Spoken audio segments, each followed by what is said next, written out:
John, speak for the people. Just on the Padilla thing, what do you think of that? Okay, you know who I feel bad for? I feel bad for the agents who took Padilla down. Here's why. So he came in to make a performative scene. We know that because his aides had their phones at the ready, waiting to take the video.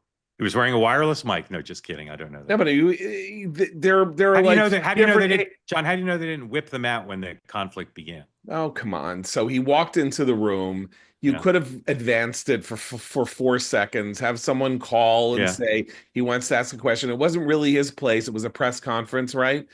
So that's for the press. He wasn't accredited for the room. He comes in the room, he starts talking for the purpose of having a confrontation with her, however it played out, and ended up getting treated as though he were an interloper who was a potential threat to the Homeland Security Secretary, and was, and therefore he was taken out of the room and handcuffed. Now, the handcuffing seems excessive to me, but what do I know? I don't know what protocol is. I don't know what the rules are governing the Secret Service treatment of scenes like this, but they are the people we're watching in this video. They didn't do anything wrong. They were following procedure. He identified himself to them. What do they know? Who the hell is Senator Alex Padilla? One of the interesting things here is, of course, nobody in America knows he's the senior senator from California. Well, they will now. He has a profile roughly lower than mine. I am more famous than he's five ahead. He's 5 ahead of you. 12 million votes. I'm more famous than Alex Padilla, the senior senator from California. That is not now. He'll be more famous than me. Mazel tov to him. Congratulations by making a scene.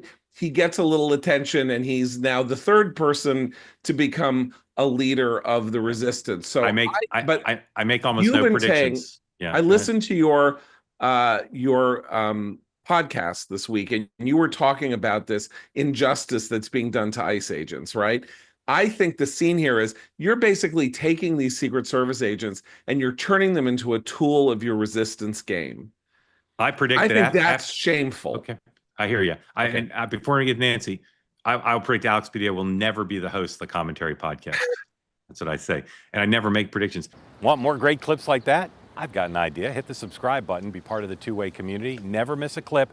And you can always watch our full episodes, join them live, go to twoway.tv.